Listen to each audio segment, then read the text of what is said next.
안녕하세요. 건강이 제 발견입니다.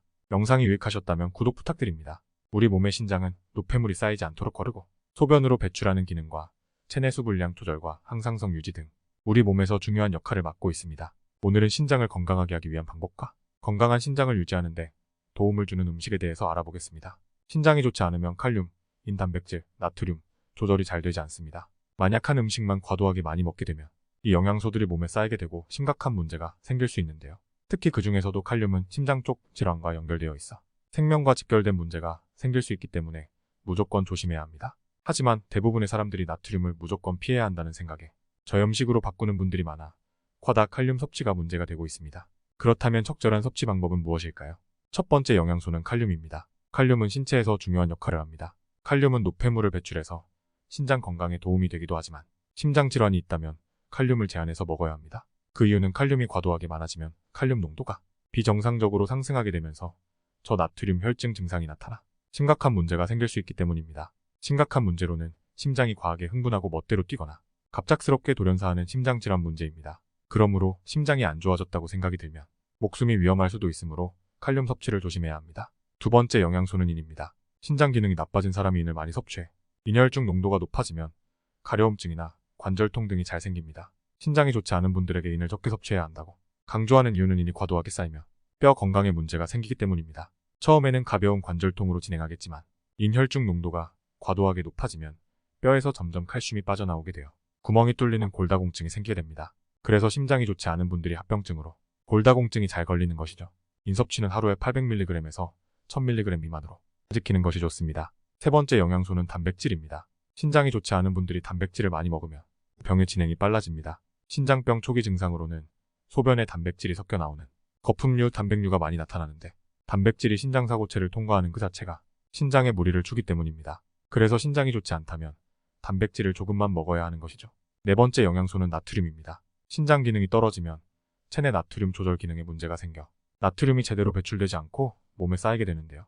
쌓인 나트륨이 수분을 흡수하여 부종을 일으키게 됩니다. 하지만 인체에는 0.9%의 소금이 늘 필요하므로 소금 섭취를 너무 제한해서는 안 됩니다. 간혹 신장이 나쁘다고 저염 소금을 먹는 분들이 있는데 저염 소금은 나트륨 대신 칼륨이 들어가 있는 소금이라 몸에 좋지 않습니다. 이는 인체에 필요한 염도를 채우지도 못할 뿐더러 과도한 칼륨 섭취로 위험해질 수도 있기 때문이죠. 다음은 신장 건강에 도움이 되는 음식을 알아보겠습니다. 첫 번째는 표고버섯입니다. 표고버섯은 불로장생의 명약이라 불릴 정도로 체내에서 백혈구를 활성화하고 면역력을 높이는 데 도움을 주는 음식입니다. 표고버섯은 단백질, 칼슘, 철, 칼륨 및 비타민이 풍부하고 혈중 콜레스테롤을 낮춰주는 에리타데닌이라는 성분이 혈액의 흐름을 좋아지게 하는 효능이 있는데요. 이런 효능 덕분에 신장이 부담을 느끼지 않으면서 몸속 노폐물을 배출할 수 있어 신장질환 환자에게 매우 좋습니다. 또 버섯 특유의 고소한 맛과 낮은 칼륨 함량이 단백질 섭취가 제한되는 신장질환 환자들에게 육류 대용으로 맛있게 먹기 좋은 음식입니다. 두 번째 음식은 양파입니다. 양파는 혈액을 정화하고 항산화 작용 및 이뇨 작용을 해서 신장 건강을 좋아지게 하는데요. 특히 자색 양파의 경우에는 껍질에 있는 케르세틴 성분이 모세혈관을 강화해 신장의 미세혈관까지 튼튼하게 만들어줍니다. 그 외에도 양파에 포함된 비타민과 미네랄은 신체의 전해질 수치를 안정적으로 유지하도록 도움을 주는데 이는 심장의 전해질 조절 기능을 함께 도와주어 신장을 무리하지 않게 만듭니다. 양파는 단맛을 먹지 못하는 신장 질환자들에게 설탕 대신 단맛을 채워줄 수 있는 재료로 음식에 다양하게 곁들여 먹으면 더 큰 효과를 보입니다. 세 번째 음식은 무입니다. 무는 채소인데도 불구하고 칼륨과 인의 함량이 매우 낮고 신장 회복에 필요한 비타민, 미네랄 등이 매우 많습니다.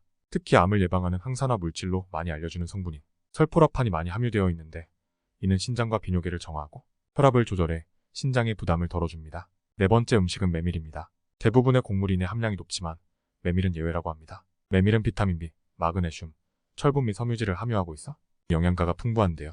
특히 루틴이라는 성분은 이뇨작용에 도움을 주므로 체에 퍼져있는 모세혈관의 탄력성을 높이고 혈관을 튼튼하게 합니다. 한 연구에 따르면 심혈관 질환을 앓고 있는 여성들이 메밀차를 주 6회 이상 섭취한 결과 고혈압 콜레스테롤과 연관된 심혈관 질환을 개선한다고 발표했습니다. 메밀은 밥을 함께 지어 먹거나 메밀을 말려 차로 마시면 효과적으로 먹을 수 있는 방법입니다.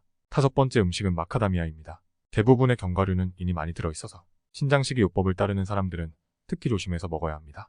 하지만 마카다미아는 타 견과류, 땅콩, 아몬드 등에 비해 인이 훨씬 적어 예외인 음식인데요.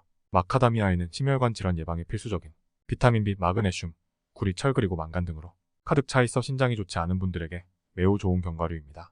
또 마카다미아에는 좋은 콜레스테롤인 오메가3가 풍부해 신장 회복에 직접적으로 도움을 줄 뿐만 아니라 신장이 나빠졌을 때 나타나는 또 다른 합병증인 뼈에 구멍이 뚫리는 골다공증도 완화시킬 수 있습니다. 이유는 뼈 건강에 도움이 되는 칼슘 성분이 풍부해 골격을 튼튼하게 해주기 때문이죠. 여섯 번째 음식은 오이입니다. 오이는 칼륨이 적게 든 채소로 알려져 있지만 오이의 또 다른 효능 중 하나는 바로 오이에 함유되어 있는 수분이 신장의 해독 작용을 돕는 것인데요.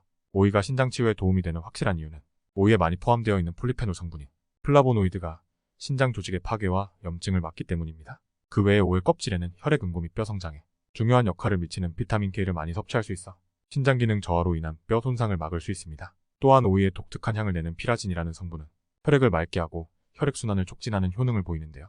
이 성분을 자주 먹어준다면 몸 전체의 혈액순환이 잘 되어 혈류가 좋아지며 동시에 신장 건강이 매우 좋아지게 됩니다. 잡곡밥은 건강에 이로운 영양소가 골고루 든 건강식이지만 신장이 많이 나쁜 사람들에겐 해가 될 수 있습니다. 그 이유는 흰쌀밥보다 인이 많이 들어있기 때문인데요. 이는 신장 기능이 떨어져 인의 배설량이 줄어들고 인과 칼슘의 농도 균형이 깨지게 되어 심장 건강에 악영향이 가는 것입니다. 잡곡밥을 꼭 먹고 싶다면 그만큼 소금을 섭취해주면 됩니다. 영상이 유익하셨다면 구독 부탁드립니다. 시청해주셔서 감사합니다. 건강하세요.